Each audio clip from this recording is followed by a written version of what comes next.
Hi friends, welcome back to our channel. இன்னைக்கு இந்திராஸ் கிச்சனில் என்ன பார்க்க போகிறோன்னா பேபி கார்ன் மஞ்சூரியன். வாங்க வீடியோக்குள்ளே போகலாம். இந்த மாதிரி பேபி கார்னை குட்டி குட்டியாக கட் பண்ணி எடுத்து வச்சுக்கோங்க. 1 டேபிள் ஸ்பூன் கார்ன்ஃப்ளவர் ஆட் பண்ணிக்கோங்க. 1 tablespoon rice flour add பண்ணிக்கோங்க. 1 teaspoon Kashmir chilli powder, 1/2 teaspoon pepper powder, 1/2 spoon garam masala, 1/2 spoon salt. இதை நல்லா மிக்ஸ் பண்ணிக்கோங்க. பேன் வச்சுட்டு தேவையான அளவு எண்ணெய் ஆட் பண்ணிக்கோங்க. மிக்ஸ் பண்ணி வச்ச பேபி கார்னை இதில் ஆட் பண்ணிக்கலாம். இந்த வீடியோ உங்களுக்கு பிடிச்சிருந்தா மறக்காமல் லைக், ஷேர் அண்ட் சப்ஸ்கிரைப் பண்ணுங்கள்.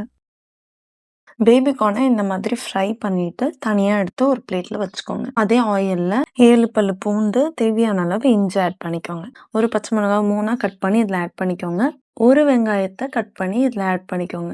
1/2 கொடை மிளகாவை கட் பண்ணி இதில் ஆட் பண்ணிக்கோங்க. இதெல்லாமே நல்லா மிக்ஸ் பண்ணிக்கோங்க.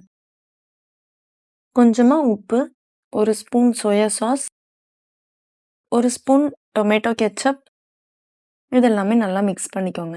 கார்ன்ஃப்ளவர் வாட்டரை இதில் ஆட் பண்ணி மிக்ஸ் பண்ணிக்கலாம். கிரேவியோட திக்னஸ் கொடுக்கும்.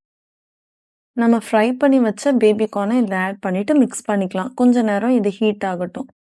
மேலே கொத்தமல்லியை கார்னிஷ் பண்ணி இறக்கிட்டிங்கன்னா சப்பாத்திக்கு டேஸ்டான ஒரு gravy baby corn Manchurian ready ஆயிடுச்சு. நீங்களும் ட்ரை பண்ணி பாருங்கள். நெக்ஸ்ட் வீடியோவில் பார்க்கலாம்.